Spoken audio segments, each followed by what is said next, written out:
नमस्कार दोस्तों, नमः शिवाय। जीवन ज्योति चैनल में आप सभी का हार्दिक स्वागत करती हूं। मैं सपना शुक्ला। दोस्तों, आज की वीडियो बहुत ही महत्वपूर्ण और बहुत ही उपयोगी होने वाली है। आज की वीडियो में मैं बात करूंगी चैत्र पूर्णिमा के विषय में। पूर्णिमा का व्रत किस दिन रखा जाएगा, स्नान दान की पूर्णिमा किस दिन है, और आप सभी लोग जानते हैं कि चैत्र पूर्णिमा का जो ये दिन है, ये हम श्री हनुमान जी के जन्मोत्सव के रूप में मनाते हैं। अर्थात इसी दिन श्री हनुमान जी का प्राकट्य हुआ था, तो ये दिन और भी खास और भी महत्वपूर्ण हो जाता है। तो आइए जानेंगे कि पूर्णिमा तिथि कब से कब तक है, व्रत हमें पूर्णिमा का जो व्रत है वो किस दिन रखना है, स्नान दान की पूर्णिमा किस दिन है, अर्थात जो भी भाई बहन सत्य व्रत रखते हैं, भगवान सत्यनारायण जी का व्रत रखते हैं, वो किस दिन रखेंगे, और श्री हनुमान जी का जन्मोत्सव किस दिन मनाया जाएगा।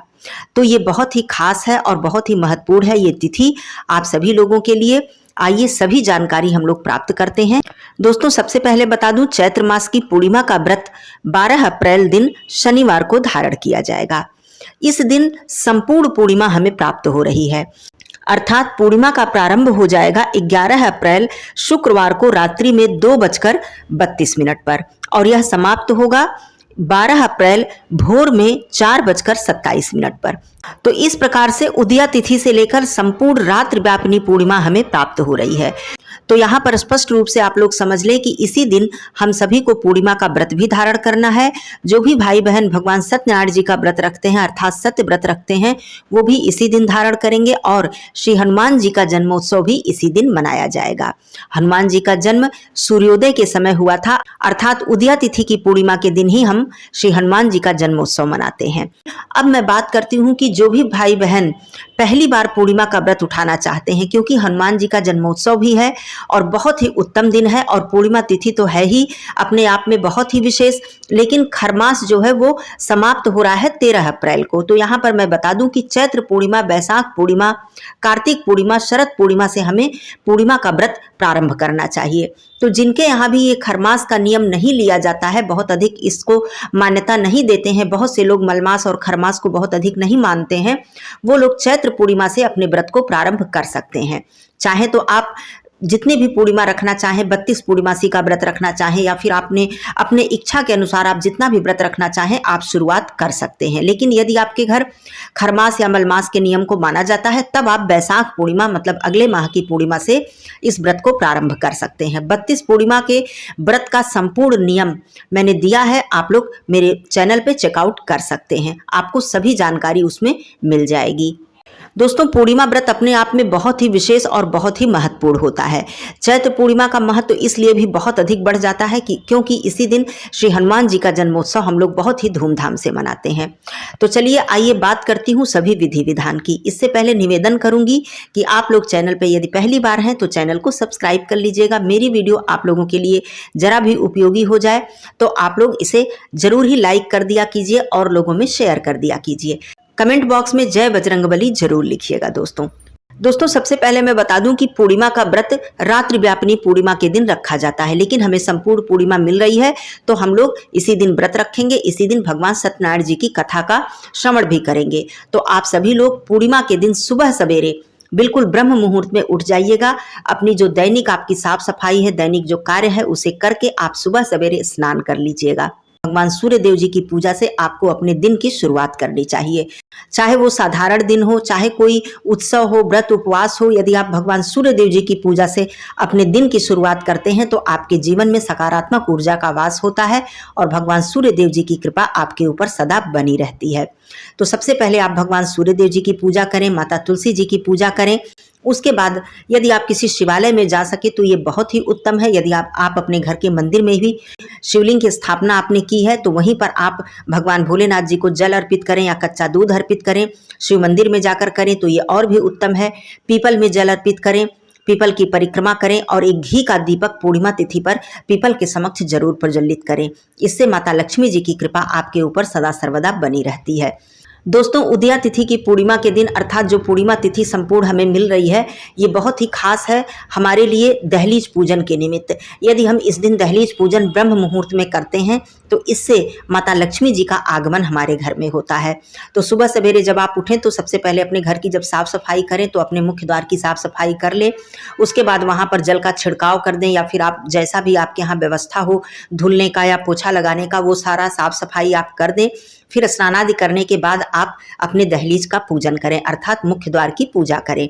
वहाँ पर एक पात्र में आप जल रखें, जल में थोड़ा सा पुष्प, हल्दी इत्यादि डाल दें, स्वास्तिक बना दें और एक दीपक प्रज्वलित कर दें। वहाँ पर बैठकर माता लक्ष्मी जी की अर्चना वंदना करते हुए उनका आवाहन करें। तो इस तरह से दहलीज पूजन यदि हम करते हैं, थोड़ा सा अपने दहलीज पर आप इत्र भी छिड़क दें, इससे माता लक्ष्मी जी प्रसन्न होती हैं। तो ऐसा करने से आपके घर में सुख समृद्धि सदा सर्वदा बनी रहती है। ये कार्य कर लें। उसके बाद भगवान विष्णु जी और माता लक्ष्मी जी की विशेष रूप से पूजा हम पूर्णिमा तिथि पर करते हैं। तो जो भी भाई बहन पूर्णिमा का व्रत धारण करेंगे उनके लिए संध्या के समय भगवान चंद्रदेव जी की पूजा करना बहुत ही महत्वपूर्ण होता है। वैसे जो लोग नहीं व्रत धारण कर रहे हैं वो लोग भी भगवान चंद्रदेव जी का दर्शन जरूर करें, धूप दीप जरूर प्रज्वलित करें। लेकिन जो व्रती हैं उनके लिए भगवान चंद्रदेव जी के दर्शन करना बहुत ही फलदायी होता है। तो आप लोग निर्जला व्रत रखना चाहें तो निर्जला रखें, मीठा फलाहार करके व्रत रखना चाहें तो आप फलाहारी व्रत रखें। बस इस व्रत में नमक का सेवन नहीं करना चाहिए। और इस दिन जो लोग भगवान सत्यनारायण जी का व्रत रखते हैं वो लोग भगवान सत्यनारायण जी की कथा का आयोजन भी करते हैं। तो ये सारा कार्य आप लोग अपनी सुविधा के अनुसार, जो भी आपके घर का नियम है, जैसा भी आप लोग करते आए हैं, आप लोग कर लीजिएगा। अब बात आती है हनुमान जी की पूजा की, क्योंकि इस दिन हनुमान जी का जन्मोत्सव है। यदि आप हनुमान मंदिर में जा सकें तो ये बहुत ही उत्तम है। भगवान हनुमान जी की आप पूजा अर्चना करें। श्री हनुमान जी के समक्ष एक चमेली तेल का आप दीपक जलाएं। गुलाब की जो माला है वो भगवान हनुमान जी को आप अर्पित करें। यदि आप मंदिर में जाकर करती हैं और आप स्त्री हैं तो आप स्वयं अर्पित ना करें, वहाँ के जो भी पुजारी हैं, पंडित जी हैं, आप उन्हें दे दें और उनके समक्ष बैठकर आप हनुमान चालीसा का पाठ कर सकते हैं। ये उपाय के रूप में भी यदि आप करते हैं तो ये बहुत ही उत्तम उपाय है और बहुत ही शीघ्र फल प्रदान करता है। खास करके जिस दिन हनुमान जी का जन्मोत्सव है, चैत्र पूर्णिमा है, तो ये दिन और भी ज़्यादा विशेष हो जाता है। तो आप हनुमान मंदिर में जाएं, चमेली तेल का एक दीपक जलाएं, उसमें 2 लौंग डाल दें, गुलाब के पुष्प, यदि आप माला ना बना सकें तो गुलाब के पुष्प भगवान श्री हनुमान जी के चरणों में अर्पित करें और वहां पर बैठकर 11 बार हनुमान चालीसा का पाठ करें और अपनी मनोकामना हनुमान जी से कहें और वहीं पर मंदिर में ही आप आरती कर लें। ऐसा करने से आपकी दुर्लभ से दुर्लभ मनोकामना पूर्ण हो जाती है। इस दिन आप चाहें तो इसी दिन से हनुमान चालीसा के पाठ का संकल्प भी आप ले सकते हैं। अपने घर में ही आप प्रतिदिन मतलब हनुमान चालीसा पाठ करने का 40 दिन का, 21 दिन का, 11 दिन का संकल्प भी इसी दिन से ले सकते हैं। सुंदरकांड पाठ करने का भी संकल्प ले सकते हैं। इसकी नियम विधि क्या है, इसका वीडियो मेरे चैनल पे है, आप चाहें तो संपूर्ण नियम विधि आप लोग देख सकते हैं, चेकआउट कर सकते हैं। दोस्तों, इस दिन मतलब हनुमान जन्मोत्सव के दिन आप चाहें तो संपूर्ण रामचरितमानस पाठ का, चाहे मास पारायण, चाहे नवान्न पारायण, इसका भी आप लोग संकल्प ले सकते हैं। बहुत ही उत्तम, बहुत ही श्रेष्ठ दिन है ये। दोस्तों, जब भी हम कोई संकल्प लेना चाहते हैं या फिर कोई विशेष उपाय करना चाहते हैं तो इसके लिए हमें सबसे जो पहला हमारे मन में विचार आता है वो तिथि का आता है कि किस तिथि से शुरुआत करें, किस दिन से शुरुआत करें, ये दिन सही है या नहीं है। तो बहुत ही उत्तम दिन है, बहुत ही सर्वश्रेष्ठ दिन है ये। आप ये सारे जो उपाय मैं बता रही हूँ इसकी आप शुरुआत कर सकते हैं या फिर उसी दिन केवल आप विशेष उपाय भी कर सकते हैं। दूसरा उपाय है पीपल के पत्ते पर लाल चंदन से राम राम लिखकर उसकी माला बनाकर श्री हनुमान जी के गले में आप अर्पित करें, मतलब उन्हें माला अर्पित करें। यहाँ पर ध्यान दें कि मंदिर में जब भी आप अर्पित करें, यदि आप पुरुष हैं तो आप स्वयं अर्पित करें, यदि आप स्त्री हैं तो आप पंडित जी से अर्पित कराएं। आपको उतना ही फल प्राप्त होगा जितना कि स्वयं अर्पित करने से प्राप्त होता है, क्योंकि मंदिर में प्राण प्रतिष्ठित मूर्ति होती है और मंदिर की प्राण प्रतिष्ठित मूर्ति को स्त्रियां स्पर्श नहीं करती हैं। लेकिन आप अपने घर में श्री हनुमान जी की प्रतिमा, मूर्ति, फोटो जो भी आपने रखा है आप उसे स्पर्श कर सकती हैं, कहीं से कोई दोष नहीं है। हनुमान चालीसा का पाठ भी कर सकती हैं, हनुमान जी की सेवा, वंदना, अर्चना जो भी आप करती हैं आप कर सकती हैं। अब हनुमान जी का जो प्रिय भोग प्रसाद है आइए वो भी जान लेते हैं। तो हनुमान जी को सबसे ज़्यादा जो प्रिय है वो बूंदी के लड्डू, बेसन के लड्डू, गुड़ और चना, फल में उन्हें केला अत्यंत ही प्रिय है। इमरती का भी भोग हनुमान जी को लगाया जाता है। तो ये सारे जो भोग प्रसाद हैं ये हनुमान जी को अत्यंत ही प्रिय है। यहाँ पर बता दूं कि तुलसी पत्र डाले बिना हनुमान जी अपना भोग स्वीकार नहीं करते हैं। तुलसी पत्र हनुमान जी को अत्यंत ही प्रिय है। तो आप जब भी उन्हें भोग अर्पित करें, चाहे मंदिर में चाहे घर पर, आप उसमें तुलसी पत्र जरूर डाल दें। पान का पत्ता और लौंग भी हनुमान जी को अत्यंत ही प्रिय है। बहुत से लोग बूंदी के लड्डू को पान के पत्ते पर रखकर भी भगवान जी को अर्पित करते हैं।